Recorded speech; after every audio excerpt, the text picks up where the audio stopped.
boy. You poke fun at just about every Judeo-Christian concept: eternal life, heaven, hell, omniscient, omnipotent God, the power of sin, the power of prayer and sin and faith. I'll put you on the spot here. Of all those things I just mentioned, which do you think is the silliest, and how do mainstream religious folk get by it? Oh, boy. That's a good one. Well, the one that I hate the most, and I therefore think it's incredibly silly, is the idea that God doesn't give a crap about what you do, only about what you think and believe. That, to me, is the stupidest idea and the most dangerous idea in the history of all humankind.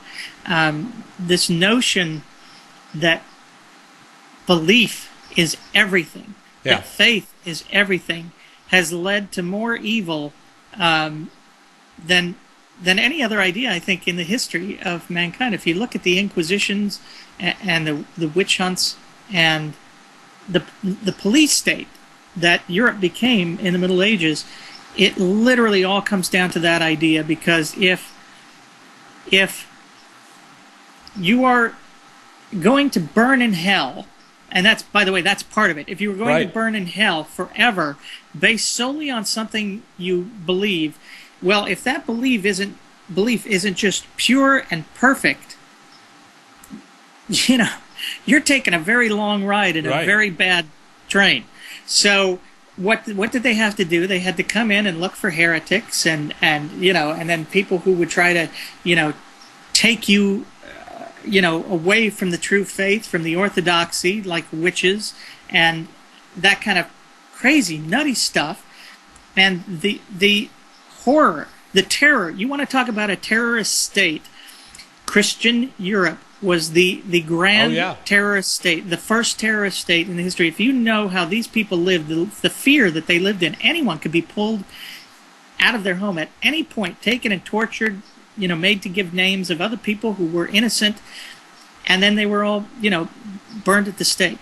So the auto da fe, it was a nightmare, like we are only now beginning to see again in the world, in the Islamic world. Okay, and you gave me the perfect segue to this. Look, you grew up a Mormon, and I've had very little dealings with Mormons. I grew up a Lutheran. My dad was an elder in the church and extremely, devout Lutheran, Christian, whatever. So I want you to rank Catholics, evangelicals, Mormons, Scientologists, Jews, and Muslims on the crazy scale. If we say that the Scientologists are at one end of the crazy scale and Catholics are at the other, and I don't know if that's even fair, which is the absolute silliest of you in religions? Well, to me, it's more based on, Mormonism. I have tremendous respect for Mormonism simply because what they teach you is that what you do is still important. Yeah. Mormonism is not a faith that says, faith or nothing at all. I mean, Mormonism doesn't even really have a concept of hell. We're all going to some kind of heaven based on what we do, with the exception of, just these horrible murderers and terrible people like that. But, they may have a crazy theology, but in practice, I would prefer them over someone who has a more reasoned out, theological point of view. I think you also have to judge religions based on the direct harm that they can potentially do. We just had some Jehovah's Witnesses knock at the door this morning, and I used to greet them with my young daughter, who's now 20, but I used to greet them with my young daughter, whose life was saved by 3 blood transfusions. Oh, geez. If there's a group that tells you, don't seek medical care, only prayer, or don't, you can't have a blood transfusion because of this obscure verse in Leviticus, those religions I rank as extremely crazy, because they're just doing, outright harm. They're causing gratuitous harm and suffering. Okay, well, look, I understand that, but then let me rephrase the question. Do you view some religions, Muslim included in that, or Islam, or whatever. Do you and Christianity and Judaism? Do you recognize some religions as legitimate and some Scientology as illegitimate or non-legitimate, or do they all seem non-legitimate to you? Well, to me, they're all illegitimate in the sense that they make claims about knowing the will of a being who we can't even know exists. So it's so presumptuous as to be completely illegitimate. You cannot tell me that you know what this being who we don't even know exists wants from us, and therefore live your life in a certain way based on that. It's all, to me, that's all insanity. Okay, let me ask you, and we'll wrap this up here. I've got just a couple of more questions.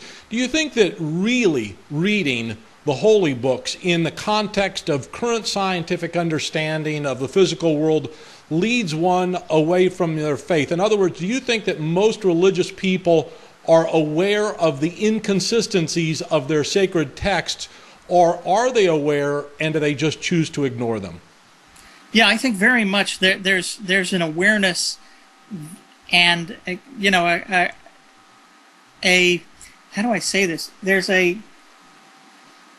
you know, people have this illusion that they think religion is a good and necessary part of civilization. Yeah. They think, for instance, I hear it all the time, that, you know, one of the best things that religion has done is create this great country that I live in here, the United States of America. They truly believe that Christianity had something to do with the founding of this country. To me, reading the history, the extent to which Christianity had a founding role in this country is that it made Europe such a hellhole that people got into tiny little boats to come here to America to get away from it. Right.